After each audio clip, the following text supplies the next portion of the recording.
So, just delving into it, how did you get into the skin of your character, and what really made you choose your character and this project in particular? Well, what made me choose it was multiple reasons, actually. Firstly, was a chance to play something that I've never done before. Hmm. It was very different from stuff that I've done or I have been offered in the past. The other thing was that, heist films are one of my favorite genres, and I was looking to do one, actually. And then this came along. And the third thing was obviously the fact that uh, there were some great people involved in the film. Hmm. Right from Siddharth Anand, who was producing it, the directors, Cookie and Robbie, and also obviously the chance to work with Saif, Jaideep, Nikita. So all those three things, I think, sort of came together to make me want to do this film. And as far as the character is concerned, I think it was really important for me to sort of understand the mindset of a character like that, Hmm. because this is a character that's been obsessed with catching this one particular person. So why is it that this is so important to him? And secondly, characters like these don't sort of crack under pressure, but but I think it's very important to still find their vulnerabilities and what is it that sort of makes them more connectable and human. So for me, it was really about understanding how this person views the world, and even though he's tough and he doesn't crack, what is it that sort of makes him vulnerable? Can you share what that one thing was that you found that makes him a little vulnerable for audiences to maybe keep an eye out when they're watching?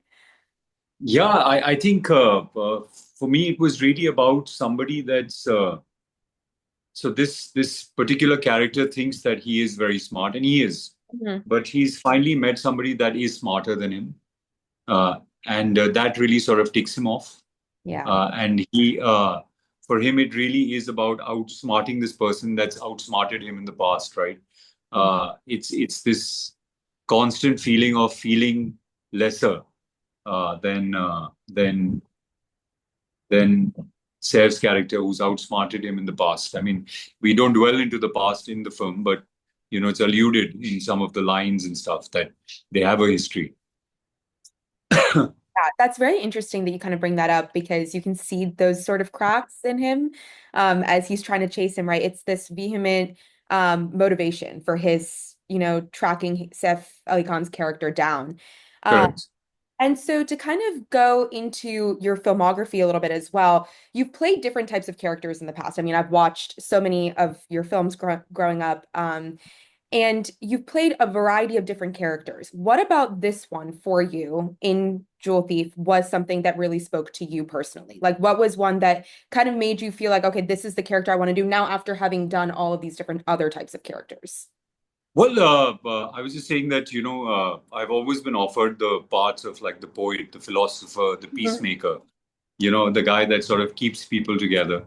Uh, and here there was a chance to uh, trade in the poetry for a few punches, uh, and a chance to sort of play somebody that's not just all about thinking, but is somebody that's all about action. And that made it really interesting for me. What was your favorite scene to film throughout the entire movie? What was the favorite scene to film? Uh, there's a fight that we have, me and Saif, which was fun to do, uh, because the idea was to sort of make it as like sort of raw as possible, Mm. and at the same time, bring in what the characters are about, which is that my character is a big tough guy, so he can throw Saif around. But Saif's like this witty guy, and he's somebody who's really smart, so he's got these like really quick moves. So the idea of sort of bringing the characters into it as well, and not just being a fight, but like an expression of who they are, I thought was interesting. And I think kind of alluding to one of my previous questions as well, like you've picked a variety of different characters in the past. I mean, I've seen you in Empire playing Babur, and I've seen you in Aja Nachle playing, a completely different character, right? Yeah, And yeah, in recent years, you have done a lot of work in OTT projects, whether it was The Empire on Disney Plus Hotstar or Jewel Thief on Netflix. Do you yeah. that OTT projects provide you a little bit more like creativity or almost meat with your characters so you can dig into that a little bit more where you are, talking about finding that crack in, your character in the Jewel Thief or trying to find that more vulnerable side. Does that give you a little bit more scope for creativity? I think really it comes down to the writing. I mean, sometimes even a 15-minute character can be really well written and give you a lot of scope. Mhm. And sometimes you could play a character for like 3 hours and it could really sort of do nothing for you or the audience, right? So it really comes down to the writing. Though I have to say, I mean, when you're doing a series, for instance, there's obviously a lot more to play with, right? Because you have 8 episodes, you have about 350 minutes. There's really sort of potential to dig deep into the character and understand the character much better. But really, it really, most importantly, comes down to the writing. What would you say is like the one thing if you're reading a script or a screenplay in the writing in particular that makes you think, okay, this is a project that I want to be a part of? I don't think there's anything in particular. I mean, it's not like you go into the script thinking that, okay, if it has this, then I will do it. I think it comes down to instinct. It comes down to multiple things, actually. One is instinctively whether you feel like being part of this or not, right? Whether the story appeals to you or the character appeals to you or not.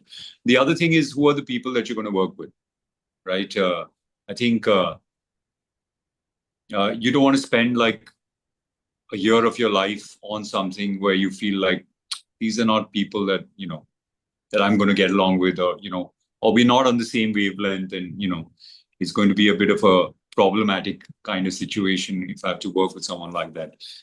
So I think it's also like it's the story, the character, of course, and then the team that's sort of putting this together. I think that's really important as well. And over and above everything, I think it just comes down to instinct, right? Instinctively, do you feel like, man, this is something I'm going to have fun doing, or this is going to be fun for the audience? If you do, then yeah, you go ahead. But there's no like great big thought before you start a script about, uh, what is it that I'm going to find in that is going to make me want to do this. You just sort of, I think, automatically find it or not. So, talking about your team, what was the experience like working with Saif Ali Khan and Jaideep Ahlawat, especially because, I mean, Instagram and social media went ablaze seeing Jaideep Ahlawat dancing on screen. So, what was Yeah. it Yeah. like for you to kind of work with the both of them, kind of speaking to that cast and team? Well, the funny thing is that I'm actually not really working with them so much, That's, yeah, which is a bit of a pity because I'm the one doing all the chasing. So I'm always like 5 minutes behind, like the cops from the 80s, right? Always reaches there when everything's kind of done. But so we used to have call sheets, and the call sheets would say 9 to 2, Jaideep, Saif, Nikita, 3 to 6, Kunal. So I was either bumping into them while going in or coming out, which was a bit of a pity.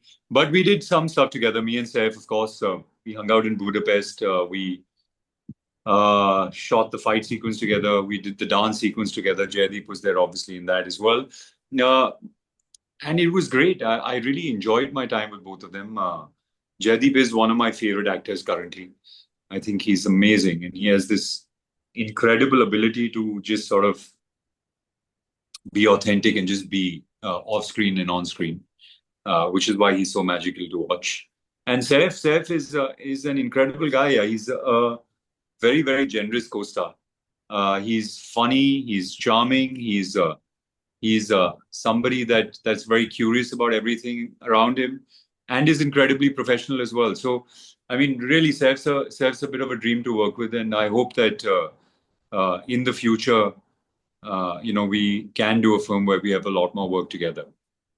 Yeah, definitely. And I will say that's kind of, part of the question was that you might not necessarily have gotten to work with them all the time because you were kind of in the more chasing role. But Sure. had any sort of, fun moment or anything with them on set. So just kind of wrapping it all up. This is kind of a question that I always love to ask people kind of at the end of interviews, since you have such a wide filmography. Is there one of your favorite characters that you've ever done? And part two of that question is if you've never played a type of character before, what is like one type of character that you would love to play if you could ever do so? My God, there's a lot of favorite characters. I mean, I really like the character from Rang De Basanti. I thought he was, especially in today's world where everyone's just constantly aggressive and going at each other. This was a character that was always trying to keep the peace. So he's an interesting character. I love Omi Khurana from a film called Love Shaft, the Chicken Khurana. He's a devious chap, always trying to sort of find the shortest way forward. And uh, yeah, so many of them. There's so many characters that are interesting, and but I do feel like there's a lot of work that there's a lot that I want to do which I haven't done as yet, uh, and I feel there's so many characters that I feel like I can play. I'm writing some of them right now. Oh, So I've got a writer's room and we're developing scripts right now, some of them which I want to act in. Uh, yeah, for me, for me, really, it's about how do you sort of bring together what you think is your, like, the kind of stories that you want to tell and, the characters that you want to bring forth. But how do you bring them in a way which sort of marries uh, the intelligence of indie cinema and the interesting aspects of indie cinema, the rebellion of indie cinema, with the ability to reach out to a larger audience. I think for me that's really important. So how do you sort of uh, bring in the rebellion that indie cinema is sort of popular for, uh, not lose that, but at the same time not like target a niche audience and try to target a larger audience. Those are the kind of characters that I'm working on, and in fact, like I mean, I was going through all the characters the other day, and the characters are really flawed in some way or the others, but they're heroes of the film, right? So for me, I think that's really important. Is how do you sort of have characters that are flawed, but they are still like the characters that you're rooting for. yeah, and I think this has become a larger conversation of cinema is the hero doesn't always have to be perfect, that they obviously have these like flaws in them, and that doesn't make them the villain. It just means that they're a human being. And I love kind of that So, shift of cinema's perspective towards it. And having, I mean, grown up with your characters being some of our most iconic characters for Gen Zers, I think it's amazing that you're looking for these type of characters to do. Thank you so much for speaking with me. I really appreciate it. And I hope that your characters in your writer's room is able to kind of bring these characters on screen. I'm really excited for that. thank you so much. It was wonderful talking to you.